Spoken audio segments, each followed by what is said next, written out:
Assalamualaikum warahmatullahi wabarakatuh. My name is Sarah Putra Rawan and I'm from group 2.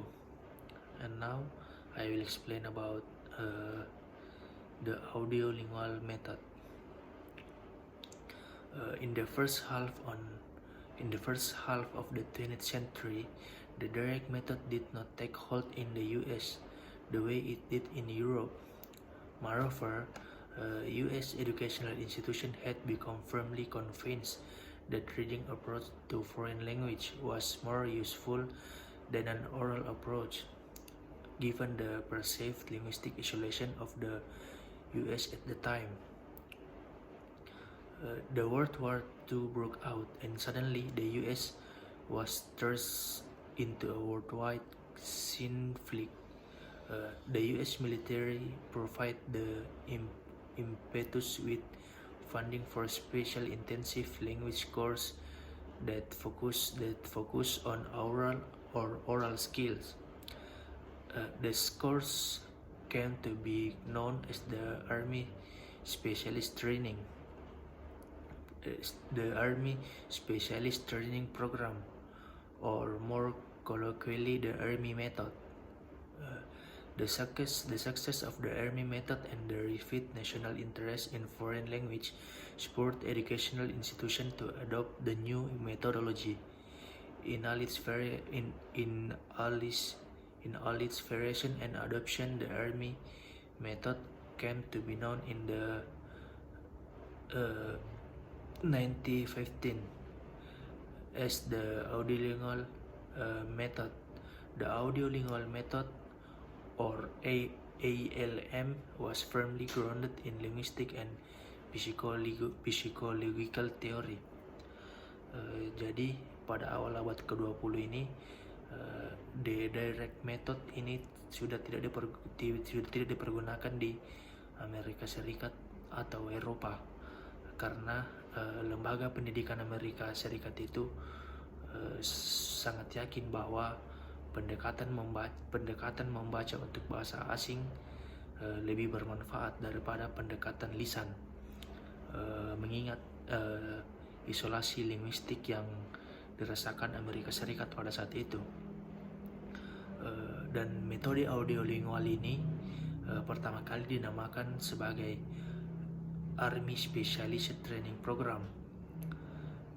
Keberhasilan metode inilah membuat kebangkitan minat nasional dalam bahasa asing yang mendorong lembaga pendidikan Amerika Serikat itu untuk mengadopsi metodologi baru, dan muncullah audiolingual method ini pada tahun 1950 yang didasarkan pada teori linguistik dan psikologi.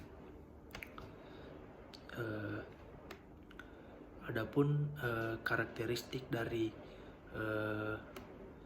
metode audiolingual ini, yaitu yang pertama, new material is presented in dialogue form. Materi baru disajikan dalam bentuk dialog. Yang kedua, there is dependence on mimicry, memorization of set parts, and overlearning.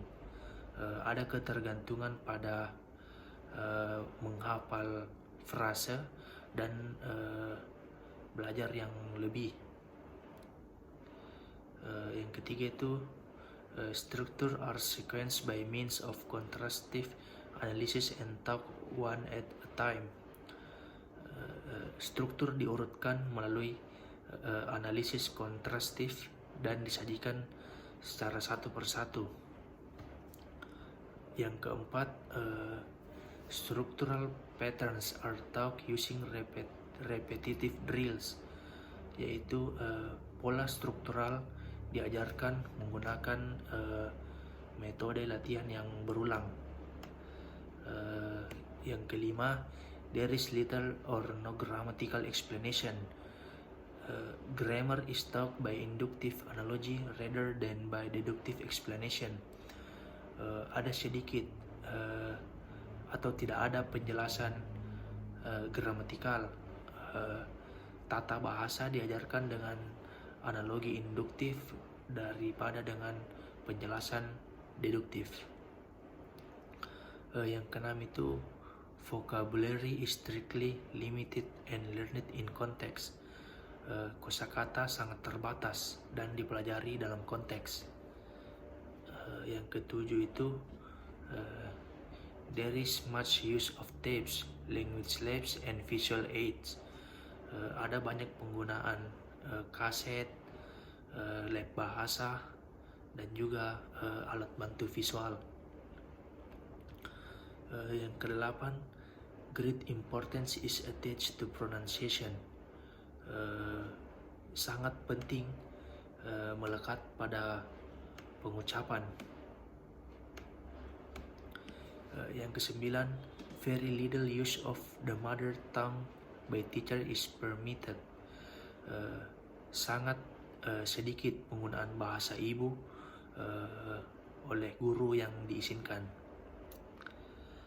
Yang ke-10 itu successful response are immediately reinforced, yaitu respon yang berhasil segera diperkuat. Yang ke-11, there is a great effort to get student to produce error-free utterance. Ada upaya besar untuk membuat siswa menghasilkan ucapan bebas dari kesalahan. Yang terakhir itu there is a tendency to manipulate language and disregard content. Ada kecenderungan untuk memanipulasi bahasa dan mengabaikan konten. That's all for me, and wassalamualaikum warahmatullahi wabarakatuh.